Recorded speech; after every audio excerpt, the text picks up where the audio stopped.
Hello everyone, welcome to I exam भी। My name is Rajvardhan. और जैसा कि आईबीपीएस एसओ यानी कि स्पेशलिस्ट ऑफिसर का एग्जाम लाइंड अप है 24 दिसंबर को, उसके लिए स्ट्रेटेजी वीडियो जैसे ही नोटिफिकेशन आया था हम लोगों ने बनाई थी। लेकिन अब जैसे आपको पता है 20 से 22 दिन आपके एग्जाम में बचे हैं, तो अभी भी कुछ लोगों का डाउट था कि रीजनिंग सेक्शन को हमें एंड टाइम पे किस तरह से कवर करें। स्पेशली राजभाषा अधिकारी और लॉ ऑफिसर के कैंडिडेट्स का मेरे पास ये डाउट आया था, तो उनके लिए स्ट्रेटेजी वीडियो एंड मोमेंट में आपको किस किस टॉपिक पे अगर आप कमांड करेंगे तो आप पेपर को क्लियर कर सकते हैं। तो आप लोग वीडियो को एंड तक जरूर देखिएगा, ठीक है। तो चलिए स्टार्ट करते हैं। हमारा जो आज का ये टॉपिक है, आईबीपीएस एसओ लॉ ऑफिसर और राजभाषा अधिकारी वाले जो कैंडिडेट थे उनका ये डाउट था, तो केवल उन्हीं के लिए ये वीडियो। और बाकी एसओ का जो भी एसओ का कैंडिडेट्स हैं जो अपीयर होंगे एग्जाम, वो भी ये वीडियो को देख सकते हैं और अपनी तैयारी को कंटिन्यू कर सकते हैं। तो अगर हम एग्जाम पैटर्न की बात करें तो एसओ का जो एग्जाम, एसओ में टोटल 6 पोस्ट कवर होती है, जिसमें से लॉ ऑफिसर और राजभाषा अधिकारी के अलग होता है एग्जाम पैटर्न, जिसमें कि 2 सब्जेक्ट यानी कि इंग्लिश और रीजनिंग तो कॉमन होते हैं, पर ये जो थर्ड सब्जेक्ट है इसमें हमारा लॉ ऑफिसर और राजभाषा जो अधिकारी है इसमें हमारा जीए होता है। और जो हमारे बाकी के 4 हैं, जिसमें कि ये चारों हैं, इसमें जीए के रिप्लेस कर देता है क्वांटिटेटिव एप्टीट्यूड। बाकी इंग्लिश और रीजनिंग इसमें सेम रहते हैं सब्जेक्ट। तो यहाँ पे अगर रीजनिंग सेक्शन की बात करें, हम रीजनिंग सेक्शन जो यहाँ पे कवर होता है, आपको दोनों मीडियम में वो क्वेश्चंस आपको देखने को मिलते हैं। 50 नंबर के क्वेश्चन होते हैं, 50 यानी कि 1 नंबर का एक क्वेश्चन, जिसमें कि आपको जो ड्यूरेशन होता है 40 मिनट का। तो 40 मिनट में आपको 50 क्वेश्चन कवर करने हैं और अटेम्प्ट करने हैं, ठीक है। ये एग्जाम पैटर्न है। ये बाकी की बची हुई पोस्ट लॉ ऑफिसर और राजभाषा अधिकारी के अलावा, इसमें भी रीजनिंग के 50 क्वेश्चन है, 50 मार्क्स के, और 40 मिनट यहाँ पे भी उतना ही है। टोटल 125 मार्क्स का ये पेपर होता है, ठीक है। तो चलिए आगे देखते हैं। ये जो कट ऑफ है, अगर देखें 2021 की कट ऑफ आउट ऑफ 125 से 125 में से सारी पोस्ट की यहाँ पे कट ऑफ मेंशन की गई है। राजभाषा अधिकारी की अगर हम वो देखें, यूआर कैंडिडेट यानी कि जनरल कैटेगरी जो कट ऑफ थी 20.13 थी आउट ऑफ 125 में से, ठीक है। बाकी की कैटेगरीज का भी यहाँ पे बाइफरकेशन किया गया है, आप यहाँ पे देख सकते हैं। लॉ ऑफिसर की अगर हम यहाँ पे देखें कट ऑफ, तो वो थी 42.38, ठीक है। बाकी कैटेगरीज की यहाँ पे दी हुई है, SC ST OBC यानी कि जितनी भी रिजर्व कैटेगरीज है वो आप यहाँ पे देख सकते हैं, ठीक है। और अगर सेक्शनल कट ऑफ की अगर बात की जाए, राजभाषा अधिकारी स्केल 1 यानी कि जो प्री का एग्जाम था उसमें अगर सेक्शनल कट ऑफ देखी जाए तो केवल 5.75 मार्क्स जनरल की गई थी। रीजनिंग की कट ऑफ जो गई थी 5.75 मार्क्स थी, और बाकी रिजर्व कैटेगरीज की 1.50 थी। लॉ ऑफिसर की अगर देखें तो रीजनिंग सेक्शन की जनरल कैटेगरी और ईडब्ल्यूएस कैटेगरी की 10 मार्क्स थी, और बाकी रिजर्व कैटेगरीज की 5.75 मार्क्स। यानी कि यहाँ पे कट ऑफ करने का बहुत अच्छा, क्योंकि कट ऑफ बहुत लो जा रही है, तो आपको अच्छा स्कोप है। अगर आप रीजनिंग पे कमांड बना लेते हैं तो आप बिल्कुल आराम से क्लियर कर सकते हैं। अब सिलेबस की अगर जानकारी दी जाए तो ये सिलेबस है, सारे टॉपिक्स यहाँ पे कवर किए गए हैं। कौन कौन से टॉपिक से कितने कितने क्वेश्चन हैं वो भी मैं यहाँ पे लेके आया हूँ। लास्ट के 3 साल में कौन कौन से टॉपिक से कितने कितने क्वेश्चन आए थे। तो पहले सिलेबस के बारे में जान लेते हैं, क्या क्या टॉपिक्स हैं। सबसे पहले जिन बच्चों को जो फोबिया रहता है केवल इन 2 टॉपिक से रहता है, सिटिंग अरेंजमेंट और पजल से। और यही 2 टॉपिक हैं जो आपका 50% सिलेबस कवर करते हैं एग्जाम में। यानी कि अगर 50 क्वेश्चन आपके आते हैं तो 50 में से कम 20 या 25 क्वेश्चन तो केवल इन्हीं 2 टॉपिक से आते हैं, ठीक है। तो बच्चों को इन्हीं 2 टॉपिक से डर भी लगता है, क्योंकि एक तो इसका जो क्वेश्चन होता है, क्वेश्चन स्ट्रक्चर होता है, उसमें बहुत बड़ी बड़ी लैंग्वेजेस होती हैं, ठीक है। तो एक ये भी रीजन होता है कि बच्चा इसको छोड़ के चलता है, पर आपको बिल्कुल नहीं छोड़ना है, क्योंकि जैसे यहाँ पे मैंने बताया 20 से 25 क्वेश्चन जो आते हैं केवल इन्हीं 2 टॉपिक से आते हैं, तो आपको ये भी साथ साथ लेके चलना है। लेकिन अगर इन 2 टॉपिक को हटा भी दे तो फिर भी आपके पास 25 से 30 नंबर आपके हाथ में है, जो ये बाकी के टॉपिक कवर कर सकते हैं। और इनमें से कुछ टॉपिक तो ऐसे हैं जो काफी इजी और स्कोरिंग है, जिनका एक छोटा सा कंसेप्ट है, बस उसी कंसेप्ट को पकड़ के आप लोग अगर अपनी प्रैक्टिस कंटिन्यू रखते हैं तो आप बाकी के जो बचे हुए मार्क्स हैं वो आसानी से गेन कर सकते हैं, ठीक है। यहाँ पे अगर बाकी के टॉपिक्स की बात की जाए, इनइक्वालिटीज है। जैसे इनइक्वालिटीज बहुत ही आसान टॉपिक, इसमें एलिमेंट्स के बीच में कंपैरिजन किया जाता है।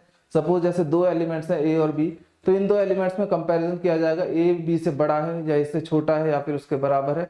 इस टाइप के कंपैरिजन करते हैं हम एलिमेंट्स में, और हम फाइनल के कंक्लूजन्स को देखते हैं कौन सा फॉलो होगा कौन सा नहीं होगा, ठीक है। ब्लड रिलेशन के क्वेश्चन आते हैं। इसमें ब्लड रिलेशन यानी कि फैमिली के बारे में इंफॉर्मेशन होती है, कितने टाइप के रिलेशंस बनते हैं, ये सब यहाँ पे जानकारी देते हैं, और उस इंफॉर्मेशन को हम एक फैमिली ट्री में बनाते हैं और क्वेश्चंस का आंसर करते हैं। सिलॉजिज्म, इसमें स्टेटमेंट कंक्लूजन टाइप के क्वेश्चन होते हैं, जिसमें 2 या 3 आपको स्टेटमेंट दिए जाएंगे, उन स्टेटमेंट को हम वेन डायग्राम में कवर करते हैं। ठीक है, कन्वर्ट करते हैं और फिर देखते हैं कौन कौन सा कंक्लूजन यहाँ पे फॉलो हो रहा है नहीं हो रहा है। ये भी एक इजी टॉपिक्स में से आता है, ठीक है। इनपुट आउटपुट ये थोड़ा सा मॉडरेट लेवल का टॉपिक है। इसमें क्या होता है, आपको एक मशीन इनपुट आउटपुट इसका पूरा नाम होता है। इनपुट एक आपको दिया जाता है जिसमें कुछ नंबर्स या फिर अल्फाबेट्स या फिर वर्ड्स होते हैं, ठीक है। उस जो इनपुट है उसको स्टेप बाय स्टेप कोई ना कोई ऑपरेशन लगा के स्टेप बाय स्टेप वहां पे एक फाइनल आउटपुट निकाला जाता है। अब ये जो हमारे पास ये जो हमने प्रोसेस लगाया है यहाँ पे इस इनपुट में, वही हमको एक क्वेश्चन इनपुट में लगाना है, सेम प्रोसेस, और वहां पे आउटपुट जनरेट करना होता है, ठीक है। इस पे भी 4 से 5 क्वेश्चन आने की पूरी उम्मीद रहती है। अल्फा न्यूमेरिक सबसे अल्फा न्यूमेरिक जो सीरीज है सबसे इजीएस्ट टॉपिक, 4 से 5 नंबर आपको आराम से दिला सकता है। सिंपल सा कंसेप्ट है, वो आपको प्रैक्टिस के साथ समझ में आ जाएगा। डाटा सफिशिएंसी के क्वेश्चन जो होते हैं, इसमें आपको एक क्वेश्चन दिया होता है, वो बेसिकली इनकम्प्लीट रहता है, इनकम्प्लीट क्वेश्चन यहाँ पे दिया हुआ है। उसके बाद 2 या 3 आपको स्टेटमेंट दिए होते हैं, आपको उन स्टेटमेंट को सॉल्व करके बताना होता है कि इस क्वेश्चन को कंप्लीट करने के लिए इन स्टेटमेंट में से कौन सा स्टेटमेंट सफिशिएंट रहेगा और कौन सा नहीं रहेगा, ठीक है। कोडिंग डिकोडिंग, जिसको सबसे ज्यादातर कोडिंग डिकोडिंग में से चाइनीज कोडिंग वाले क्वेश्चन देखने को मिलते हैं। चाइनीज कोडिंग यानी सब्स्टिट्यूशनल कोडिंग भी बोला जाता है। उसमें क्या होता है, 3 या 4 वर्ड्स का आपको सेट दिया जाता है और उन्हीं 3 या 4 वर्ड्स के यहाँ पे कोड दिए जाते हैं। जरूरी नहीं सेम कोड जैसे पहले नंबर वाला पहले नंबर का ही कोड होगा, ऐसा कुछ नहीं है। कोड्स आपको पहचानने हैं और सारे वर्ड्स के कोड जो होंगे वो आपको लिखने हैं और उन पे बेस्ड क्वेश्चन जो आएंगे उनके आंसर करने होते हैं, ठीक है। डिस्टेंस एंड डायरेक्शन, आपको 2 या 3 लाइन में इंफॉर्मेशन दी होती है, उनको पढ़ के हम डायरेक्शंस के हिसाब से वहां पे देखते हैं कितने डायरेक्शन है, कितनी डिस्टेंस है, वो सब यहाँ पे ड्रॉ करते हैं, डायग्राम बनता है। ऑर्डर एंड रैंकिंग, ये भी इंपॉर्टेंट टॉपिक है, इजी है, 1 या 2 नंबर है, आप यहाँ से गेन कर सकते हैं।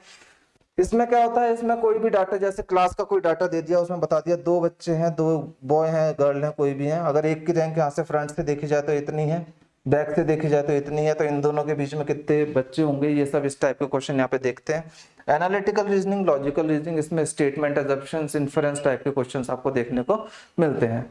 तो ये होगी बेसिक जानकारी सिलेबस को लेके, इस टाइप के क्वेश्चंस होते हैं और किस किस टाइप को उनको हमको सॉल्व करने होते हैं। अब ये जो मैं इजी और स्कोरिंग टॉपिक्स की जो बात कर रहा था, पजल और सिटिंग अरेंजमेंट को हटाने के बाद, तो ये टॉपिक्स कुछ ऐसे हैं, यहाँ से आप कम से कम 15 से 17 नंबर आराम से गेन कर सकते हैं और इन्हीं टॉपिक से क्वेश्चन आने ही आने होते हैं। अभी मैं दिखाऊंगा आपको नेक्स्ट स्लाइड में।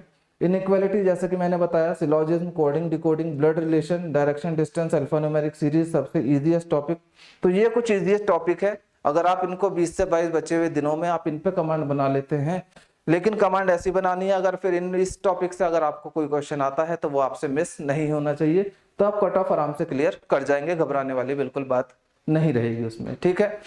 ये moderate to difficult topics important भी टॉपिक है, क्योंकि 50% यहाँ से आपका सिलेबस कवर होता है, 50% पेपर आपका यहीं से बनता है। पजल एंड सिटिंग अरेंजमेंट छोड़ना इनको भी नहीं है, प्रैक्टिस इनकी भी करनी है और प्रैक्टिस से सब कुछ हो जाता है, घबराने वाली बिल्कुल बात नहीं है, ठीक है। अब देखिए यहाँ पे बाइफर्केशन है, लास्ट के 3 साल का जो पेपर हुआ था 2019, 20 और 21 का, पजल और सिटिंग अरेंजमेंट जैसे मैंने बताया था ऑलमोस्ट 50% जो कवर करता है। 20 क्वेश्चन 2019 में आए थे, 25 क्वेश्चन 2020 में, 20 क्वेश्चन 2021 में। अगर इन 2 टॉपिक को छोड़ दें, अब उसके बाद यहाँ पे 20 से 25 क्वेश्चन जो मैंने आपको बताई इजी और स्कोरिंग टॉपिक्स में से, जो कि सिलोजिज्म में देख सकते हैं 4 क्वेश्चन आए थे। ब्लड रिलेशन के 5 क्वेश्चन 2020 में 1 ही था, 2021 में 3 क्वेश्चन थे फिर से। मशीन इनपुट आउटपुट के तीनों साल में 5-5 क्वेश्चन पूछे गए थे, 5-5 नंबर का आया था टॉपिक। डायरेक्शन सेंस 4 नंबर का आया था 2019 में 3 क्वेश्चन, 2020 में 3 क्वेश्चन, 2021 में। इनइक्वालिटीज के 2019 में 6 क्वेश्चन पूछे गए थे, 2020 में 5 क्वेश्चन, 2021 में 3 क्वेश्चन। यहाँ पे कोडिंग डिकोडिंग का 19-20 में क्वेश्चन नहीं आया था, लेकिन 2020 में कोडिंग डिकोडिंग से भी क्वेश्चन आपको देखने को मिला था। डाटा सफिशिएंसी के 2019 में 0 क्वेश्चन यानी नहीं आया था, 2020 में 2 क्वेश्चन, 2021 में 5 क्वेश्चन देखने को मिले। लॉजिकल रीजनिंग के भी आप देख सकते हैं 3 क्वेश्चन 2021 में 5 क्वेश्चन पूछे गए। मिसलेनियस में 2, 1, 0 मिसलेनियस यानी कि वर्ड फॉर्मेशन वगैरह या फिर जो पेयर हम देखते हैं, कोई आप वहां पे वर्ड दे दिया जाता है, उनके बीच फिर लेटर्स में हम पेयर देखते हैं कि इंग्लिश अल्फाबेटिकल सीरीज के अकॉर्डिंग कितने पेयर ऐसे बन रहे हैं फॉरवर्ड और बैकवर्ड डायरेक्शन में, वो हमको बताने होते हैं। तो मिसलेनियस के 2 या 3 क्वेश्चन, 1 या 2 क्वेश्चन तो बेसिकली देखने को मिलते ही हैं। तो ये क्वेश्चंस का बाइफर्केशन है। और जिस तरह से मैंने आपको बताया कि जो जो इजी और स्कोरिंग टॉपिक्स हैं, जो बच्चे अभी भी रीजनिंग से डर रहे हैं, सबसे पहले उन टॉपिक्स को कवर करने की कोशिश करें, क्योंकि वो टॉपिक्स भी आपकी कट ऑफ क्लियर करा सकते हैं। पर कमांड बिल्कुल बहुत अच्छे से करनी होगी उन टॉपिक्स पे। लेवल ऑफ एग्जाम जो रहा था वो मॉडरेट रहा था, और यानी कि जब भी मतलब जो भी पेपर होगा, जब भी रीजनिंग का जो सेक्शन होगा, रीजनिंग का ओवरऑल जो पेपर होगा उसमें आपको कम से कम कट ऑफ क्लियर करने के लिए कम से कम 70% तो आपको क्वेश्चन करने ही पड़ेंगे। जैसे रीजनिंग में अगर 50 क्वेश्चन है तो 50 क्वेश्चन है, 70% देखें तो 35 क्वेश्चन तो आपको अटेम्प्ट करके ही आने हैं, वो भी फुल एक्यूरेसी के साथ। ठीक है, तब आप बिल्कुल आउट ऑफ डेंजर रहेंगे, आपका एग्जाम क्लियर हो जाएगा। ठीक है, तो चलिए ये सारी इंफॉर्मेशन और ये हमारे सिलेक्शन, यहाँ से जो हमारे सिलेक्शन हुए थे आप देख सकते हैं। आप भी हमारे साथ जुड़ के तैयारी अपनी कंटिन्यू कर सकते हैं, कोर्सेज में एनरोल करा सकते हैं। किसी भी कोर्स की जानकारी के लिए आप वेबसाइट पर विजिट कर सकते हैं या फिर ये दिए हुए नंबर पर कॉल भी कर सकते हैं। नंबर मैं यहाँ लिख देता हूँ 9205524028। इस नंबर पर कॉल करके आप किसी भी कोर्स की जानकारी ले सकते हैं और एनरोल करा सकते हैं। ठीक है, तो चलिए गाइस आप लोग अपनी तैयारी कीजिए। जैसे कि लास्ट के 20 से 22 दिन बचे हैं आपके एग्जाम में, तो आप अपनी तैयारी कंटिन्यू कीजिए। जो जो लोग नए हैं चैनल पर, वे चैनल को सब्सक्राइब कर लीजिए और बेल आइकन को भी प्रेस जरूर कर लीजिएगा, ताकि एग्जाम से रिलेटेड कोई भी इंपॉर्टेंट नोटिफिकेशन आपसे मिस ना हो। ठीक है, चलिए आप अपनी तैयारी कीजिए, मिलते हैं नेक्स्ट वीडियो में। तब तक के लिए take care and good luck.